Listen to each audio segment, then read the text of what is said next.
Ferry বা launch বুলি ক'লে আমাৰ সেই সৰুকালৰ যিটো মনৰ আনন্দ, সেই আনন্দৰ জোৱাৰটো এতিয়াও আমি কম বেছি পৰিমাণে মনৰ ভিতৰত জাগি উঠে।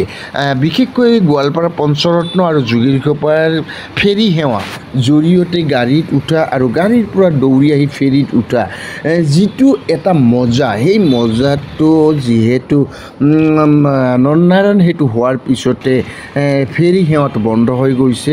একেদৰে বৰ্তমান সময়ত গুৱাহাটী আৰু উত্তৰ গুৱাহাটীতো ফেৰী সেৱা যদিও বা হৈ আছে বা এখন দুখন চলি আছে, হয়তো এবছৰ দুবছৰ পিছতে এই ফেৰী সেৱা বন্ধ হ'ব।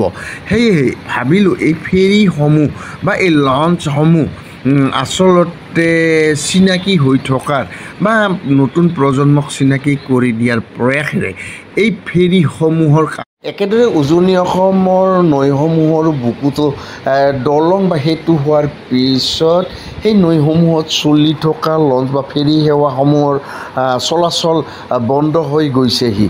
কিন্তু গুৱাহাটীৰ ব্ৰহ্মপুত্ৰৰ বুকুত হয়তো দুই এখন ফেৰী চলাচল থাকিবই, কাৰণ ইয়াত ইতিহাস প্ৰসিদ্ধ উমানন্দ আছে। সমূহে আমালৈ যি সেৱা আগবঢ়াই উপকাৰিতা কৰিলে হয়তো কিছু বছৰ পিছতে এই ব্ৰহ্মপুত্ৰৰ বুকুত ফেৰীসমূহ কমি যাব বা নাইকিয়া হৈ যাবহি।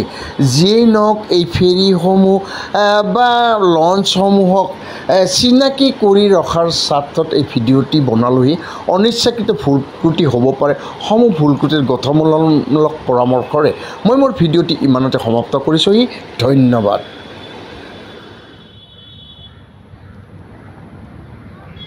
সমূহে আমালৈ যি সেৱা আগবঢ়াই উপকাৰিতা কৰিলে হয়তো কিছু বছৰ পিছতে এই ব্ৰহ্মপুত্ৰৰ বুকুত ফেৰীসমূহ কমি যাব বা নাইকিয়া হৈ যাবহি।